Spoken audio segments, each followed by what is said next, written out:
예시한 우리 하나님의 말씀은 창세기 3장입니다. 7절부터 13절 말씀까지 제가 봉독을 해드리도록 하겠습니다. 창세기 3장 7절부터 13절 말씀까지 되겠습니다. 이에 그들의 눈이 밝아져 자기들이 벗은 줄을 알고 무화과 나무 잎을 엮어 치마로 삼았더라. 그들이 그날 바람이 불 때에 동산에 거니시는 여호와 하나님의 소리를 듣고 아담과 그의 아내가 여호와 하나님의 낯을 피하여 동산 나무 사이에 숨은지라. 여호와 하나님이 아담을 부르시며 그에게 이르시되 내가 어디 있느냐. 이르되 내가 동산에서 하나님의 소리를 듣고 내가 벗어섬으로 두려워하여 숨었나이다. 이르시되 누가 너의 벗어섬을 내게 알렸느냐. 내가 네게 먹지 말라 명한 그 나무 열매를 내가 먹었느냐. 아담이 이르되 하나님이 주셔서 나와 함께 있게 하신 여자 그가 그 나무 열매를 내게 주므로 내가 먹었나이다. 여호와 하나님이 여자에게 이르시되 내가 어찌하여 이렇게 하였느냐. 여자가 이르되 뱀이 나를 깨므로 내가 먹었나이다. 아멘. 참 좋으신 아버지 하나님 은혜와 사랑을 진심으로 감사합니다. 오늘도 주의 살아난 성도들이 마음을 모으고 뜻을 모으고 정성을 모아 주를 예배하게 하시고 또 이 시간 주의 말씀을 청종할 수 있는 은혜를 베풀어 주심을 감사를 드립니다. 주의 말씀이 선포될 때에 하나님 말씀이 우리에게 은혜가 되게 하시고 위로가 되게 하옵소서. 말씀을 잘 전할 수 있는 학자의 열을 더하시고 말씀을 듣고 깨달을 수 있는 학자의 지혜를 우리에게 허락하여 주옵소서. 예수님 이름으로 기도합나이다. 아멘. 할렐루야. 아멘. 우리 하나님 우리와 함께 하십니다. 인사하겠습니다. 하나님 우리와 함께 하십니다. 할렐루야. 여러분들에게 한 가지 질문을 드리겠습니다. 아담과 하와가 에덴 동산에서 사탄의 게임에 빠져서 선악을 알게 하는 나무의 실과를 먹게 되죠. 과연 이 아담과 하와는 며칠 만에 그 선악을 알게 하는 나무의 실과를 먹었을까요? 한번 여러분들이 상상해 보시기 바랍니다. 하나님이 그들을 에덴 동산으로 인도하시고 그곳에서 이제 그곳에 있는 모든 풍요로움을 만끽할 수 있도록 은혜를 베풀어 주셨죠. 과연 그들이 며칠 만에 선악을 알게 하는 나무의 열매, 그러니까 하나님께서 금하신 그 열매를 먹었겠느냐는 이야기예요. 한 일주일 정도 될까요? 한 달? 1년? 아니면 그 이상의 시간들이 지나서 하나님이 금하신 그 나무의 실과를 따먹었을까요? 참,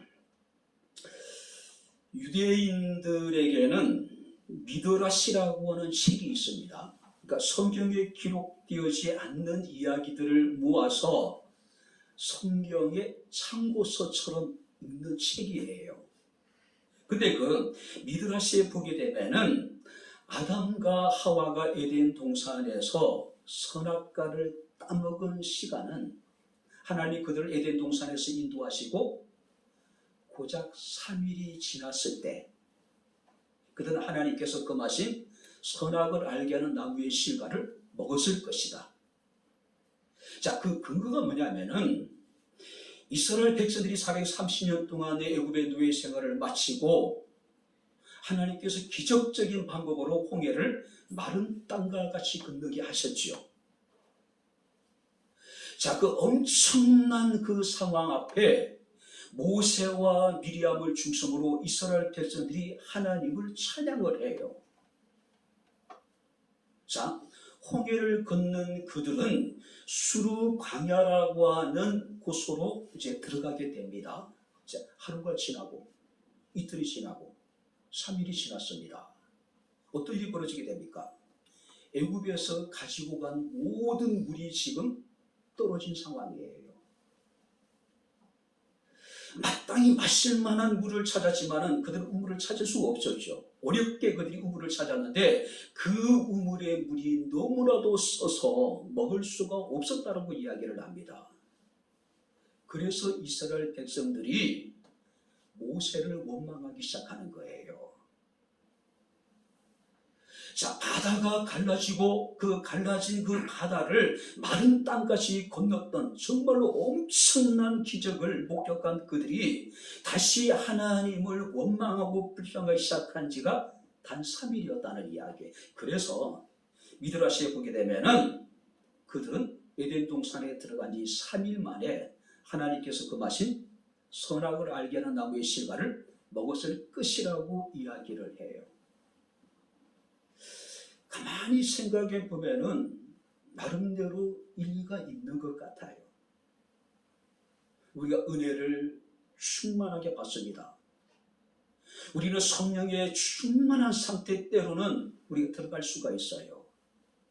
근데 그 충만함이라고 하는 것은 하루가 지나고 이틀이 지나면은 어떻게 됩니까? 싸늘해지기 시작하는 거예요. 변함없이 예수 그리스도를 사랑하고 할렐루야. 늘 하나님께서 행하신 일들을 기억하고 감사함으로 주님만을 사랑하고 주님만을 따를 수 있는 저와 여러분들의 삶이 될 수 있기를 주의 이름으로 축원합니다. 그랬으면 좋겠어요. 자, 오늘 이 창세기 3장은요, 주석가 메투엘이라고 하는 분이 이렇게 이야기합니다. 성경에 나타난 인류의 최초의 그리고 가장 비극적인 사건이 기록되어져 있다. 그러니까 성경의 모든 어느 장보다도 가장 비극적인 사건이 오늘 본문에 기록되어져 있다는 이야기예요.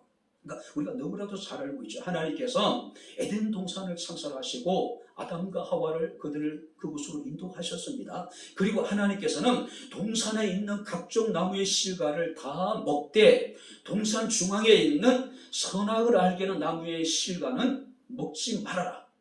너희가 먹는 날에는 정령 죽을 것이다. 반드시 죽을 것이다. 그런데 사탄이 아담과 하와를 유혹합니다. 자, 어쩌면 아담은 하나님과의 언약의 당사자이기 때문에 단호하게 사탄의 유혹에 대해서 이제 아마 물리칠 수 있었을 거예요. 그러나 하와는 하나님과 언약의 당사자가 아니었어요. 그러니까 남편을 통해서 동산 중앙에 있는 나무의 실과를 먹으면 죽을 것이라는 이야기를 들었을 거란 말이에요. 근데 사탄이 교묘하게 하와를 유혹을 하게 됩니다. 하나님이 동산에 있는 모든 각종 나무의 실과를 먹지 말라 하더냐? 그랬더니 하와가 뭐라고 얘기합니까? 아니다. 각종 나무의 실과는 먹되 동산 중앙에 있는 선악을 알게 하는 나무의 실과는 하나님이 금하셨다. 만약에 재수 없으면 그거 먹고 죽을 수 있다 그랬다라고 이야기를 하죠. 그랬더니 사탄이 뭐라고 얘기합니까? 결코 죽지 않을 것이다. 만약에 너희가 동산 중앙에 있는 선악을 알게 하는 나무의 실과를 먹게 되면은 너희 눈이 밝아져서 너희는 하나님 같이 될 것이다. 그래서 하나님이 너희에게 그 나무의 실과를 먹지 못하도록 금하신 것이다. 그때 이제 성경 말씀 보니까 하와가 그 나무를 본즉 먹음직하고 보암직하고 지혜롭게 할 만큼 탐스러웠다고 성경이 기록하고 있어요. 그리고 그 나무의 실과를 결국 따먹죠. 그리고 자기 남편에게도 줍니다. 자, 하나님께서 금하신 명령을 불순종하게 된 거죠. 결국 그들은 선악과를 따먹고 눈이 밝아져요. 근데 그들이 눈이 밝아서 보게 된 건 뭡니까? 자신들의 비참한 실상이에요. 그래서 그들은 자신의 부끄러움을 가리기 위해서 무화과 나무 잎을 가져다가 치마를 만듭니다. 그리고 하나님의 낯을 피하여 나무 사이에 숨어버리게 되죠. 성경 말씀 보니까 그때 여호와 하나님께서 아담을 찾아오셨습니다. 자, 우리가 이 사건에서 보게 되면은 범죄로 인해서 타락한 인생의 인간의 어떤 세 가지 특징이 나타났습니다. 첫 번째는 뭐냐면은 죄로 인한 부끄러움이에요. 이에 그들의 눈이 밝아져서 자기들이 벗은 줄을 알고 무화과 나무 잎을 엮어서 치마로 삼았더라. 자, 유진 피터슨 목사님은 메시지 성경 이렇게 보고 있습니다. 그들이 선악과를 따먹고 난 후에 자신들의 실상을 보았다. 실상이란 뭔 거예요? 벌거벗은 것, 자기들의 수치, 부끄러움을 보게 되었다는 이야기죠. 갑자기 그들이 수치를 느꼈다고 하는 것은, 부끄러움을 느꼈다고 하는 것은 그들의 심리에 아주 굉장히 중요한 변화가 일어났다는 것을 의미합니다. 그래서 칼빈은 이들은 자신의 치욕을 느끼면서 심리적으로 뒤범벅이 된 채 숨을 곳을 찾아서 달아났다라고 이야기를 하고 있어요. 죄를 모를 때는요, 사람이 부끄러움을 못 느낍니다. 그런데 죄로 인식하는 순간에 우리들은 부끄러움을 느낄 수가 있는 거예요. 북가자 중에 살 때 같이 운동을 했던 이제 후배가 있었어요. 정말로 기공자 타입이었어요. 참 잘 살기도 했고. 근데 이제 어린 동생이 있었는데, 여자아이인데, 이 아이가 욕을 몰라요. 운동을 하면서 내 동생은 아직 욕을 몰라. 그래서 이제 집에 놀러 갔을 때 장난삼아 했는데 얘는 전혀 그걸 못 느끼는 거야. 욕이 뭔지를 모르는 거예요. 당연하지, 어린아이기 때문에. 그죠? 사람은 죄를 아는 순간에 수치를 느끼게 되고 부끄러움을 느끼게 됩니다. 자, 그래서 어린아이들은 발가벗고 다니도 부끄러움을 못 느끼잖아요. 그죠? 왜냐하면 모르기 때문에 그래요. 만약에 다 큰 장성한 어른이 벌거벗고 다닌다면은, 만약에 벌거벗고 다니면서 부끄러움 모르고 수치를 못 느낀다면은, 그건 어디 정신적으로 이상이 있는 것이겠죠. 그죠? 오늘 성경 말씀을 보게 되면은, 죄로 인해서 타락한 인간의 첫 번째 특징이 뭐냐면은, 죄로 인한 부끄러움이었다는 거죠. 자신의 실상, 자신의 비참한 상태를 그들이 깨달았다는 이야기예요. 아담과 하와가 죄를 짓기 전에는 벌거벗고 있어도 부끄러움을 몰랐습니다. 근데 죄를 짓고 나니까 그들이 수치를 느끼게 되고 부끄러움을 느끼게 되는 거예요. 그래서 무화과 나무 잎을 엮어서 치마를 만들게 되고 하나님의 낯을 피하여 나무 사이에 숨을 수밖에 없었던 거죠. 두 번째 특징이 뭐냐면은 두려움입니다. 우리가 8절 말씀을 보게 되면 그들이 그날 바람이 불 때 동산에 거니시는 여호와 하나님의 소리를 듣고 아담과 그 아내가 하나님의 낯을 피하여 동산 나무 사이에 숨었다. 두려움이에요. 죄의 심각성이 얼마나 큰지 알고 있기 때문에 당연히 두려움을 느낄 수밖에 없는 거죠. 인간이 하나님에 대해서 느끼는 두려움은 두 가지입니다. 하나님을 경외함으로 인하여 느끼는 두려움이 있어요. 거룩한 두려움이 있습니다. 또 하나는 뭐냐면은 심판주 하나님으로 인하여서 느끼는 두려움이 있어요. 우리가 여러분들 하나님을 경외함으로 느끼는 두려움이라는 것은 하나님과 교제하고 하나님과 함께함으로 인하여 기쁨으로 인하여 사랑하는 이로 인하여 느끼는 두려움이라는 거예요. 거룩함이라는 거죠. 근데 지금 이 아담과 하와가 범죄함으로 말미암아 이 두려움을 이제 상실해 버린 거죠. 하나님의 경외함을 얻게 되는 여러분들이 두려움, 그리고 그 두려움 안에 있는 기쁨과 평안과 즐거움을 그들은 잃어버린 거예요. 아담과 하와 느낀 두려움은 어떤 두려움입니까? 이제는 자신이 죄로 인해 가지고 심판하시는 하나님을 생각하면서 그들은 두려움에 사로잡힌 거예요. 그래서 여호와의 낯을 피하여 동산 나무 사이에 숨었다라고 이야기를 하고 있습니다. 세 번째 범죄한 사람의 특징이 뭐냐면은 끊임없는 자기 변명, 자기 합리화, 그리고 책임을 전가하는 겁니다. 자, 우리가 성경 말씀을 보게 되면은 하나님이 주셔서 나와 함께 있게 하신 여자, 그가 그 나무 열매를 먹고 내게 주므로 내가 먹었나이다. 자, 여러분들이 우리 사회에서 최근에 일어나는 현상이 뭡니까? 죄를 죄라고 우리가 단호하게 이야기하지 못하는 거죠. 죄면 죄일 뿐이에요.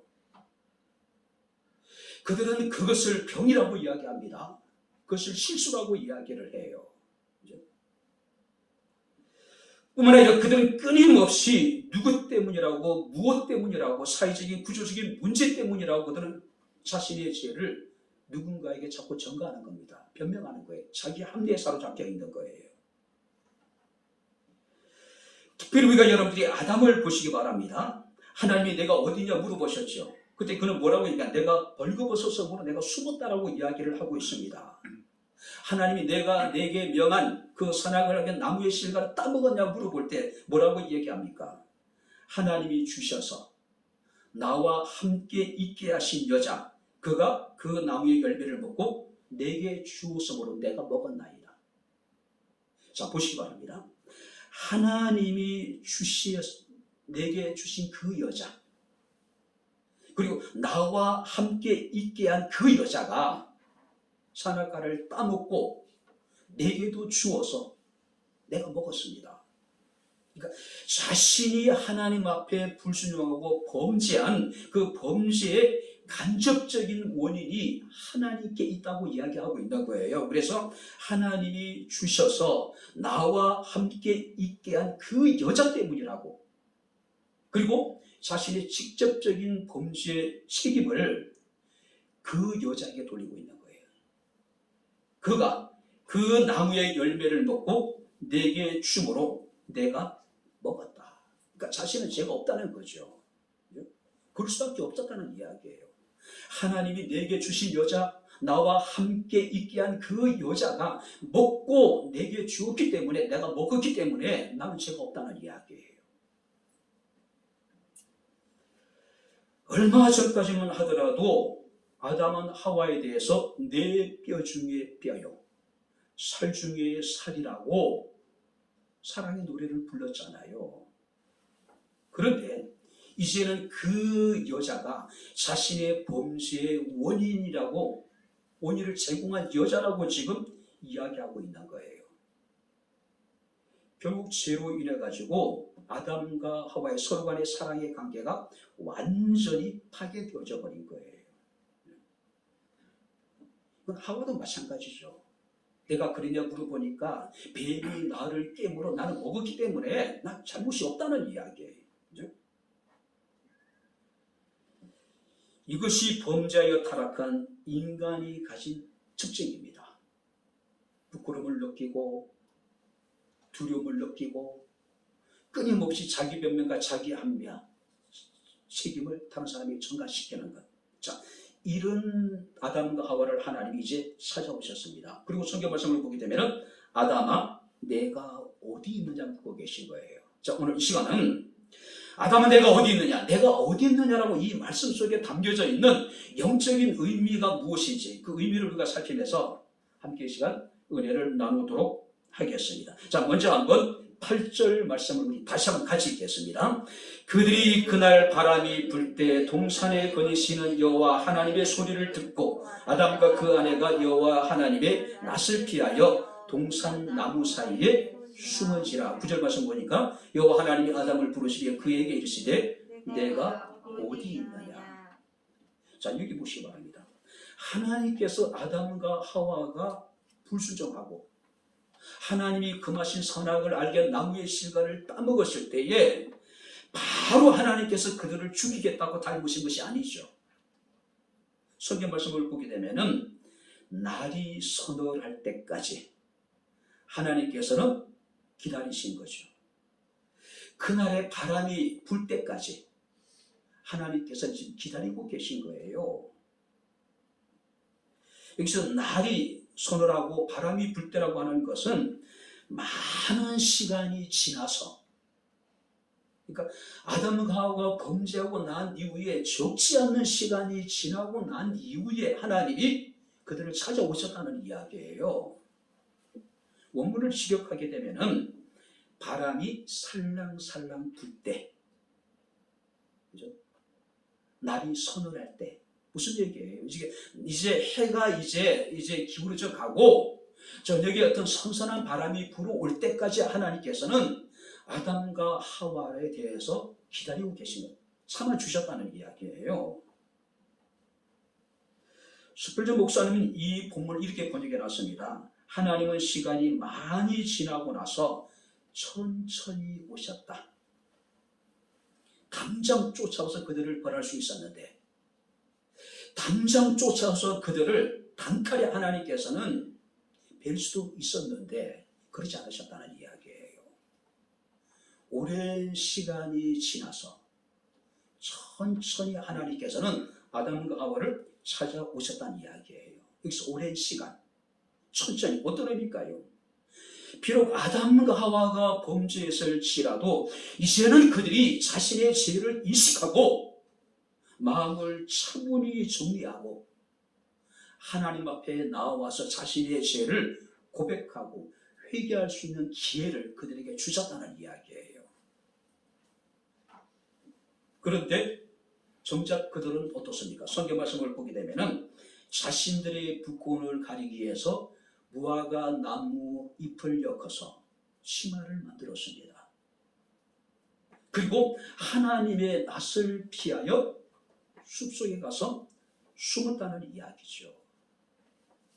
하나님은 이제나 저제나 저들이 내게 와서 자신들의 스스로 행한 죄에 대해서 솔직하게 고백하고 회개하기를 원하셨는데 그들은 지금 엉뚱한 짓을 하고 있는 거예요. 당장 죄의 결과로 드러난 그 부끄러움과 수치를 가리기 위해서 나무잎을 엮어서 치마를 만들고 하나님의 낯을 피하여 나무 사이에 들어가서 숨어버렸다는 이야기죠. 그런데 하나님께서 말씀하십니다. 아담아, 내가 어디 있느냐? 자, 이 말씀은 물리적인 개념으로 지금 내가 어디냐 물고 계신 것이 아니죠. 바로 이 질문이라는 것은 지금 내가 어떠하냐, 지금 너의 상태가 어떠하냐, 하나님께서 그들의 실존에 대해서 묻고 계신 거예요. 실존에 대해서. 그죠? 어떤 분이 그런 얘기를 하시더라고요. 하나님께서 우리에게 회개를 요구하실 때는 뒤에 용서를 숨기고 계신다. 하나님이 우리에게 회개를 요구하실 때는 하나님께서 뒤에다가 용서를 숨기고 계신다는 이야기예요. 우리가 돌이켜서 하나님 내가 범죄하였나이다라고 고백하기만 하면은 하나님께서는 뒤에 감추어진 그 용서를 우리에게 주시기를 원하시는 거죠. 근데 그들은 지금 하나님께 나와 하나님 앞에 자신의 죄를 인정하고 고백하고 회개하기보다는 어떻습니까? 은폐하기에 급급한 거예요. 급급한 거예요. 흑설이라고 하는 분은 그런 얘기를 합니다. 현대인을 가리켜서 머리가 깎이고 두 눈이 빠진 채 거대한 맷돌을 돌리고 있는 삼손과 같다. 자, 우리는 삼손에 대해서 너무 잘 알고 있잖아요. 나시린이에요. 그는 태어나면서부터 하나님께 구별되어진 사람이었어요. 근데 이 삼손이 나시린으로서의 자신의 정체성을 잃어버린 거죠. 나시린으로서 하나님께서는 그를 통해서 이스라엘을 구원하시기를 원하셨는데 삼손은 그 사명을 망각해버린 거예요. 결국 만용과 향락에 빠지게 되죠. 그리고 결국 머리가 잘리게 되고 블레셋 사람들이 그들에게 지어준 멍에를 메고 거대한 맷돌을 돌리는 비참한 상태에 전락해버린 거예요. 하나님의 거룩한 사람이 블레셋 사람들에게 조롱거리가 되어져 버린 거예요. 그것이 오늘 우리들의 모습이라는 거죠. 우리들은 삼손과 같이 삶의 방향성을 잃어버린 거죠. 거룩성을 상실해버린 거예요. 그리고 우리는 어떻습니까? 현대 문명의 노예로 전락되어져 버려 있는 거예요. 그리고 세상 사람들에게 지금 우리는 우스갯거리가 되어버리는 거예요. 그죠? 우리는 세상 사람들의 놀잇감이 되어버리는 거예요. 오늘 그것이 교회들의 모습이에요. 어쩌면 우리들의 모습이에요. 마치 맛을 잃은 소금은 거리에 버려져 사람들의 발에 밟히듯이 맛을 잃어버린 성도는 결국 뭡니까? 머리 잘리고 눈이 뽑힌 삼손과 같은 거예요. 사람들의 놀림감이 될 수밖에 없는 거죠. 우리가 사사기서 16장 28절 말씀을 보게 되면은 삼손이 마지막으로 하나님께 기도하죠. 삼손이 자신의 어떤 정체성, 자신의 사명, 자신이 얼마나 교만했는지를 깨닫게 되죠. 그리고 하나님께 기도합니다. 주 여호와여, 이번만 나로 강하게 하소서. 이번만 나로 강하게 하소서. 무슨 얘기예요? 드디어 그가 하나님 앞에 회개했다는 이야기죠. 요한일서 1장 9절 말씀을 보게 되면, 만일 우리가 우리 죄를 자백하면 저는 미쁘시고 의로우사 우리 죄를 사하시며 모든 불에서 우리를 깨끗게 하실 것이다. 하나님이 아담을 찾아오신 목적이 바로 여기에 있는 거예요. 비록 너희가 선악을 알게 하는 나무의 실과를 따먹어서 불순종하고 범죄했을지라도 이제라도 내 죄를 자백하고 하나님 앞에 회개하기를 원하셨던 거죠. 오늘도 하나님께서는 우리들에게 내가 어디 있느냐라고 지금 묻고 계신 거예요. 내가 정말 있어야 될 자리에 있는 것인지 우리 자신 한번 돌아봐야 된다는 거죠.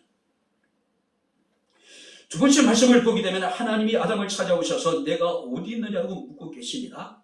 무슨 의미일까요? 범죄로 인해서 단절된 하나님과의 관계를 회복시키시기 위해서 하나님은 바로 아담과 하와를 처벌하지 않으시고 벌하지 아니하시고 그들을 찾아오신 거예요. 여러분들이 에덴 동산은요, 모든 행복한 조건을 다 갖추고 있었죠. 4개의 강이 흐르고 있었습니다.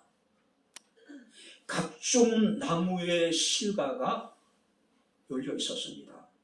그리고 순금과 보석들이 가득했어요. 뿐만 아니라 그곳에는 생명나무까지 있었어요.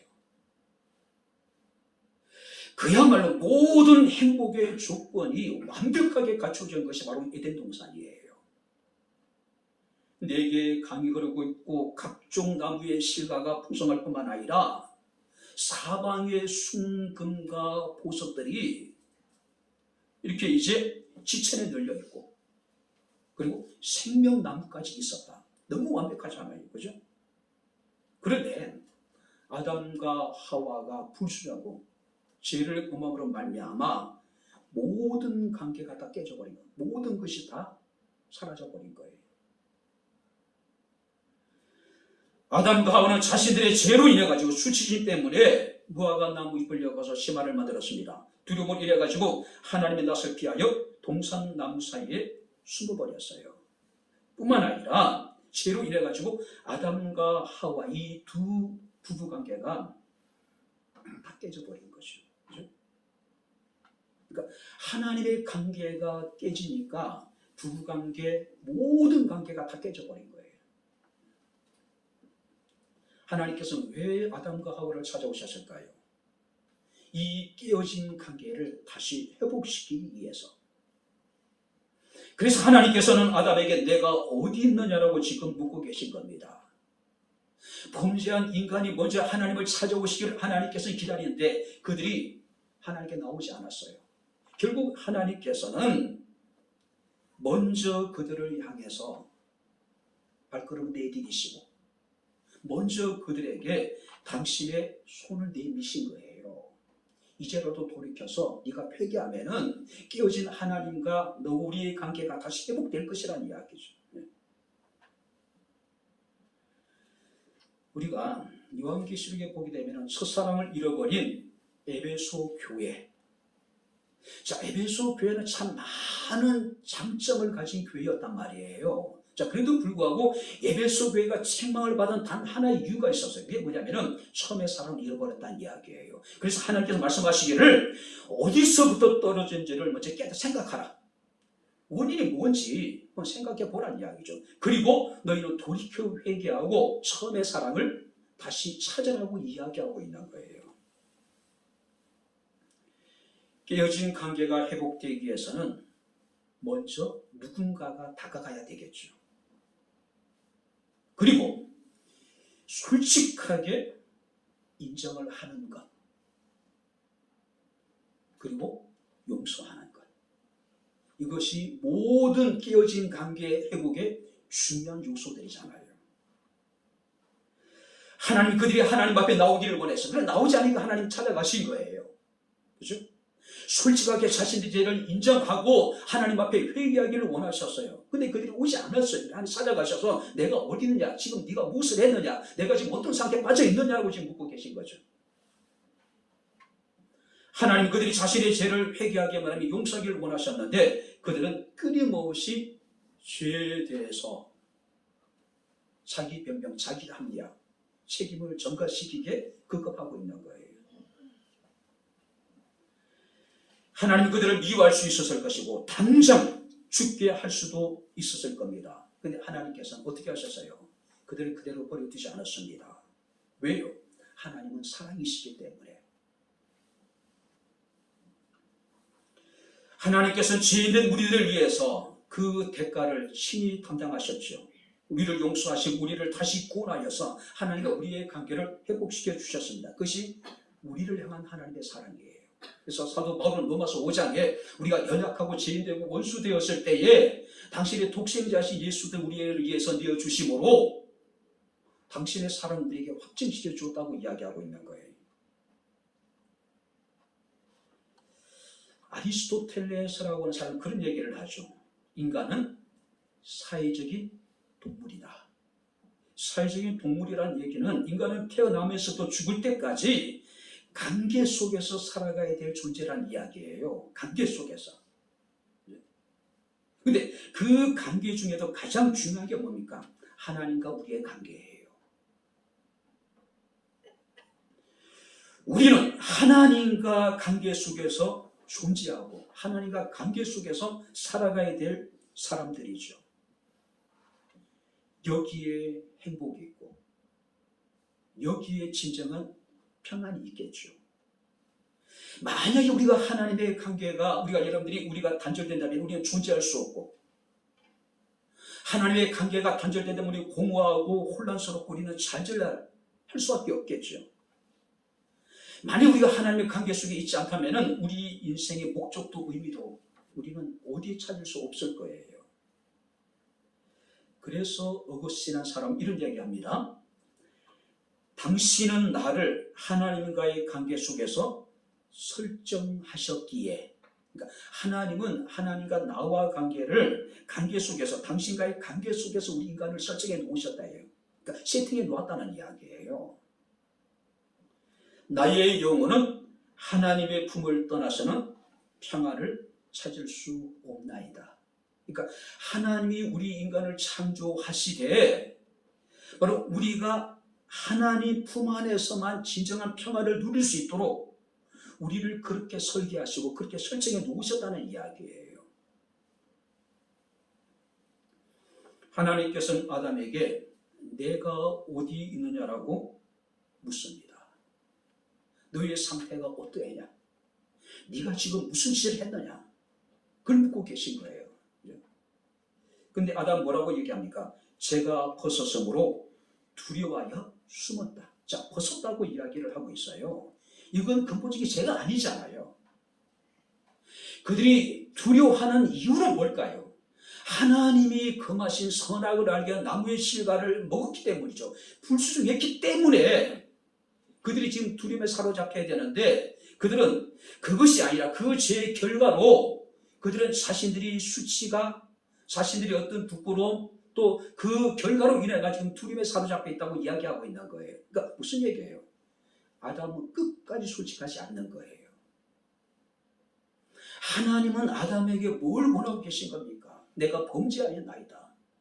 근데 지금 아담은 뭐라고 얘기합니까? 내가 벗었기 때문에, 내가 벌거벗었기 때문에 내가 지금 두려워합니다라고 이야기하고 있는 거예요. 하나님이 원하시는 것은 진심으로 그가 돌이키기를 원하신 겁니다. 회개하기를 원했던 거예요. 근데 지금 아담은 무슨 얘기합니까? 죄 결과로 인해서 느끼는 부끄러움을 지금 하나님 앞에 이야기하고 있는 거예요. 죄 결과로 인해서 느낄 수밖에 없는 그 두려움을 이야기하고 있는 거예요. 그러니까 두려움을 얘기하는 것이 하나님 원하시는 건 뭡니까? 죄잖아요. 죄잖아요. 하나님께서는 아담에게 물으셨습니다. 내가 어디 있느냐? 왜 찾아오셨을까요? 깨어진, 단절된 하나님의 관계를 회복시키기 위해서 하나님 그들을 찾아오신 겁니다. 오늘도 하나님은 우리를 찾아오십니다. 왜 우리를 끊임없이 찾아오실까요? 왜 우리에 대해서 하나님이 침묵하지 않으시고 끊임없이 우리에게 내가 어디 있느냐라고 지금 묻고 계실까요? 그 이유는 간단합니다. 우리가 이제라도 돌이켜 하나님 앞에 회개하기를 원하시고, 이제라도 돌이켜 우리가 회개함으로 하나님과의 관계가 다시 회복되기를 원하시는 하나님의 간절한 바램을 우리 여기서 볼 수가 있는 거죠. 하나님이 주여 너희가 어디냐 물으실 때 우리는 내가 여기 있나이다, 내가 범죄하였나이다, 우리의 모습 이대로 하나님 앞에 서야 된다는 거죠. 그래야지만 진정한 회복이 이루어질 수 있다는 거죠. 자, 마지막으로 세 번째는 하나님이 왜 아담과 하와를 찾아오셨을까요? 내가 어디 있냐고 물으셨을까요? 그것은요, 범죄로 인해서 타락한 그들에 대해서 심판하시기 위한 목적이에요. 자, 아담을 찾으신 하나님께서는 뱀과 하와와 아담을 차례대로 심판하시죠. 그들의 형벌을 내리시지 않아요. 그죠? 하나님 앞에 죄는 용서받아도 벌은 면할 수 없습니다. 죄는 반드시 보응이 달라요. 그래서 죄의 무서움이 바로 여기에 있는 거예요.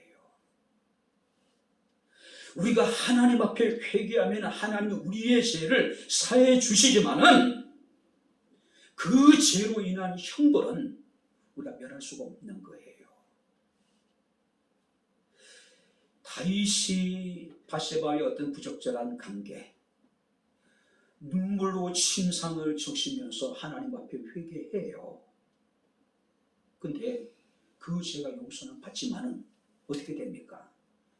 그 죄로 인한 형벌은 다윗도 면할 수가 없었다는 사실이에요. 부적절한 관계 속에서 태어난 아이가 죽임을 당하게 되고, 그 이후에 있어지는 다윗 왕국의 여러 가지 어떤 많은 문제들은 그 죄가 원인이 된 거예요. 원인이 된 거예요. 그렇죠? 하나님께서 그들에 대해서 벌을 선고하시죠. 쉽게 이야기하면 고통과 수고예요. 고통과 수고. 자, 그들이 범죄하기 전에 에덴 동산에는요, 노동의 기쁨이 있었어요. 관계에 행복이 있었어요. 그런데 범죄로 말미암아 노동의 기쁨이 사라져 버렸어요.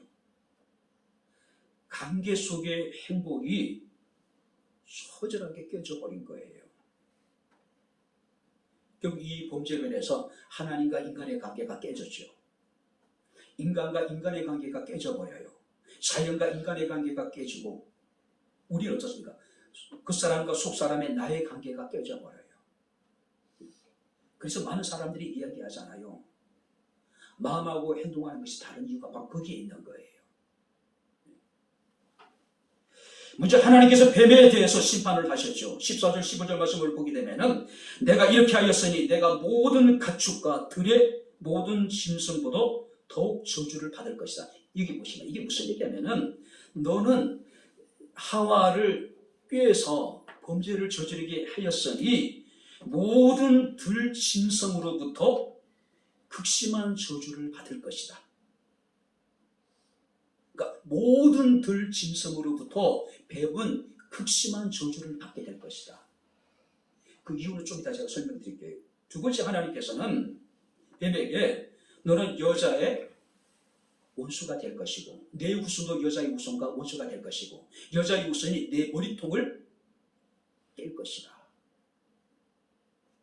예수 그리스도를 통해서 바로 이 사탄의 권세가 깨어지게 될 것에 대해서 하나님께서 말씀하고 계신 거죠. 뿐만 아니라 하나님께 하와에게도 하나님께서 벌을 내리셨죠. 내가 내게 임신하는 고통을 크게 더하리니 내가 수고하고 자식을 낳을 것이며 너는 남편을 원하고 남편은 너를 다스릴 것이다. 이게 보세요. 여자가 당한 벌이 뭡니까? 해산과 양육의 고통, 그리고 여자는 평생 남편을 의지하며 살아가게 될 것이다. 여러분들이 해산의 고통, 양육의 고통, 그것 때문에 많은 젊은이들이 결혼하지 않잖아요. 어쩌면 인류의 문제는 여기서 시작된 거예요. 그리고 하나님께서는 아담을 향해서도 이제 벌을 내리십니다. 뭡니까? 내 평생에 내가 수고하여 먹게 될 것이고 너는 흙에서 와서 흙으로 돌아가게 될 것이다. 자, 그런데 범죄한 인류를 향한 하나님의 형벌이 여기서 끝났을까요? 아니에요. 17절 말씀을 보게 되면 뭐라고 이야기하고 있냐면 하나님께서 내가 네게 먹지 말라 한 나무의 열매를 먹었은즉 땅은 너로 말미암아 저주를 받고, 자 이게 보세요. 땅도 저주를 받았대요. 땅도. 왜요? 아담과 하와의 범죄로 말미암아 땅까지 저주를 받게 되었다는 이야기예요. 그래서 로마서 8장 22절에 피조물이 다 이제까지 함께 탄식하며 함께 고통을 겪고 있는 것을 우리가 안다. 무슨 얘기예요? 인간의 범죄함으로 말미암아 그리스도께서 다시 이 땅에 오실 때까지 모든 피조물이 함께 탄식하고 함께 고통을 당하게 될 거라는 거죠. 그죠? 자, 뱀이 들에 있는 모든 짐승들로부터 저주를 받게 될 것이다. 그 이유를 아시겠습니까? 이 땅의 모든 피조물들이 뱀이 하와를 유혹해서 범죄하게 만들었기 때문에 그 죄로 인해 가지고 땅에 있는 모든 피조물이 함께 탄식하고 함께 고통을 당하니 당연히 그것들이 뱀을 저주하는 건 당연한 거예요. 너 때문에 그랬어. 네가 하와를 유혹했기 때문에 그런 것이라고 저주한다는 이야기예요. 내가 어디 있느냐? 왜 하나님이 아담과 하와를 찾아오셨을까요? 그들이 회개하고 돌이키기를 원하셨고, 그들이 회개하고 돌이킴으로 말미암아 하나님의 관계를 회복하기를 원하셨고, 뿐만 아니라 그들이 비록 죄는 용서받을지 모르지만 죄로 인한 벌은 받아야 되게 하나님 그들에게 심판하기 위해서 그들을 찾아오셨다는 이야기예요. 사람이 한 번 죽는 것은 정해진 것이랍니다. 그리고 그 후에는 반드시 심판이 있을 것이라고 말씀하고 있습니다. 우리가 두렵고 떨림으로 우리의 구원을 이뤄나갈 수 있는 저와 여러분들의 삶이 될 수 있기를 주의 이름으로 축원합니다. 이제 말씀을 마치도록 하겠습니다. 내가 어디 있느냐? 자, 하나님은 창세기에 보게 되면은 3번 인간을 찾아오셨습니다. 그리고 3번 질문을 하셨어요. 창세기 3장에 보게 되면은 하나님이 아담에게 내가 어디 있느냐? 그리고 창세기 4장에 보게 되면은 자신의 재물과 제사를 하나님 연락지 아니하시고 동생이었던 아벨의 제사와 재물을 연락하신 것에 분노한 가인이 들에서 자기 동생을 돌로 쳐 죽여버려요. 인류 최초의 살인이 행해지게 됩니다. 그때 하나님이 가인을 찾아오셨습니다. 가인아, 내 아우 아벨이 어디 있냐고 묻죠. 그때 아벨이 뭐라고 합니까? 가인이 내가 동생을 지키는 사람입니까? 왜 나한테 물어요? 짜증을 내잖아요. 그죠? 그리고 창세기 16장에 보게 되면은 아브라함의 첩이었던 하갈이라고 하는 여인이 아이를 가져요. 정작 조광지처였던 사라는 아이를 갖지 못하는데 첩이 아이를 가지니까 이 첩이 기고만장하죠. 그래서 조광지처였던 사라를 구박을 해요. 결국은 이 하갈은 아브라함의 집에서 쫓겨나가게 되죠. 그때 하나님이 하갈을 찾아오셔서 내가 어디서 왔으며 어디로 가느냐라고 부르시는 모습을 우리가 보게 됩니다. 내가 어디 있느냐? 우리가 진지하게 지금 자신의 영적인 상태를, 자신의 실존의 문제에 대해서 한번 고민을 하고 이런 하나님의 질문에 대해서 우리가 대답해야 되지 않을까요?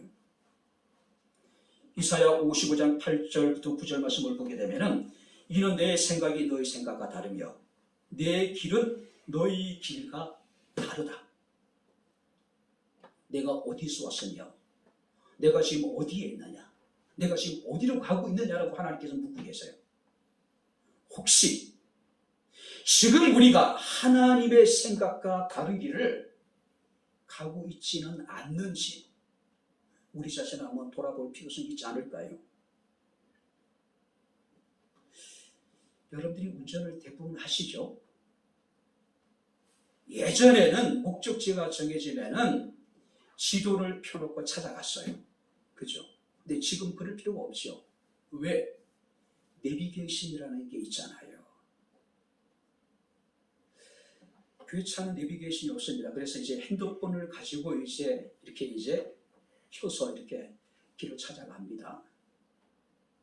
자, 내비게이션이 정상적으로 작동하기 위해서 가장 중요한 건 뭘까요? 현재의 위치를 설정하는 거예요. 현재의 위치가 설정되지 않으면 내비게이션은 무용지물이에요. 당연하잖아요. 그죠? 현재 위치가 제대로 설정되어 있어야지 목적지까지 우리는 바로 갈 수가 있는 거죠. 지금 하나님께서 우리에게 지금 묻고 계신 거예요. 내가 어디 있느냐? 너의 현재 위치가 제대로 설정되어져 있느냐라고 지금 물어보고 계신 거예요. 우리는 단 한 번도 경험해보지 못한 길을 가고 있습니다. 우리는 지금 누구도 가보지 않았던 그 길을 지금 가고 있는 사람들이에요. 자,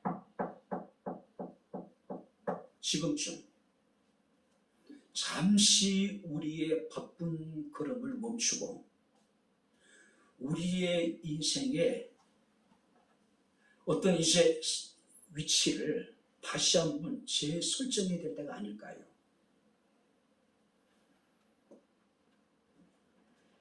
정말로 지금 내가 가고 있는 길이 바른 길인지 다시 한번 확인해 봐야 되지 않을까요?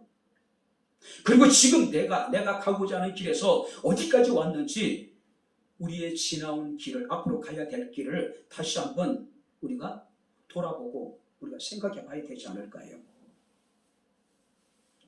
요엘서 2장 12절에 하나님께 요엘을 통해서 말씀하십니다. 이 말씀에 너희는 따라보시면 이제라도 내게로 돌아오라. 이제라도 여호와께로 돌아오래. 그렇다면은 먼저 나의 삶의 위치를 재설정해야 되겠죠. 제대로 설정해야 되겠죠. 이제라도. 아직까지는 기회가 있다는 거죠. 아직까지 우리에게 희망이 있다는 이야기입니다. 예레미야 29장 11절 12절에 너희를 향한 나의 생각을 내가 아나니 평안이요 재앙이 아니라 너희에게 미래와 희망을 주는 것이라고 말씀하고 있음을 우리가 보게 됩니다. 하나님이 아담을 찾아오셨습니다. 내가 어디 있느냐? 범죄로 인해 가지고 그들이 느끼는 후회, 또 자책감, 또 죄책감, 또 혼란, 또 여러분들이 어떤 부끄러움, 어떤 두려움. 하나님은 또 여러분들이 후회와 죄책감과 혼란과 부끄러움과 두려움에서 이 아담과 하와에게 평안을 주고 미래를 주고 희망을 주기에 찾아오셨는데 그들은 지금 엉뚱한 짓을 하고 있는 거예요. 엉뚱한 데 지금 정신이 팔려 있는 거예요. 바랍니다. 아직은 우리에게 희망이 있습니다. 할렐루야. 이제라도 여호와께로 돌아오라고 이야기하고 있어요. 돌아가야 될 곳이 우리가 정해졌다면 이제는 우리의 삶의 위치를 다시 한번 점검해 보는 겁니다. 제대로 되어 있는지 다시 한번 설정해 보는 거예요. 이제라도 우리가 마음을 돌이켜 하나님께 돌아갑시다. 이제부터라도 온전한 마음으로 하나님만을 함께 섬깁시다. 우리의 행한 모든 일에 대해 보응하신 하나님을 바라보고 두렵고 떨림으로 순종하고 두렵고 떨림으로 우리의 구원을 이뤄나갈 수 있는 저와 여러분들의 삶이 될 수 있기를 주의 이름으로 축원합니다. 여러분들이 스스로에게 딱 한 가지 물어보시기 바랍니다. 네가 어디 있냐는 얘기가 아니라 내가 어디 있느냐. 한번 여러분들에게 한번 질문해 보시기 바랍니다. 내가 어디 있느냐? 한번 물어보세요. 내가 어디 있느냐? 할렐루야. 그 답은 여러분들이 하나님 앞에 삶을 통해서 해야 될 답입니다. 기도하겠습니다. 참 좋으신 나의 아버지 하나님, 은혜와 사랑을 진심으로 감사를 드립니다. 범죄한 아담을 찾아오셔서 내가 어디 있느냐라고 말씀하신 주님, 이제라도 그들이 돌이켜 하나님께 돌아오기를 원하셨고 범죄에 끼어진 하나님의 관계가 회복되기를 원하시며 비록 그들의 죄는 용서하실지라도 그들을 벌하시며 심판하시기 위해서 하나님 그들을 찾아오셨음을 우리가 압니다. 이제라도 우리가 하나님께로 마음을 돌이키게 하시고 이제부터라도 온전한 마음으로 하나님을 섬기게 하시고 이제부터 하나님이 행하신 모든 일에 대해서 보응하심을 바라보며 두렵고 떨림으로 순종하며 우리의 구원을 이루어 나가게 하옵소서. 예수님 이름으로 기도하옵나이다. 아멘.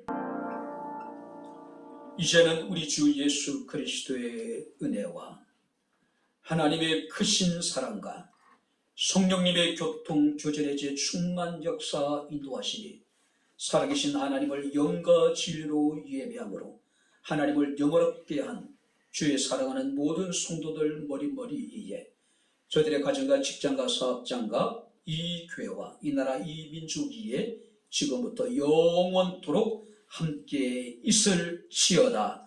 아멘.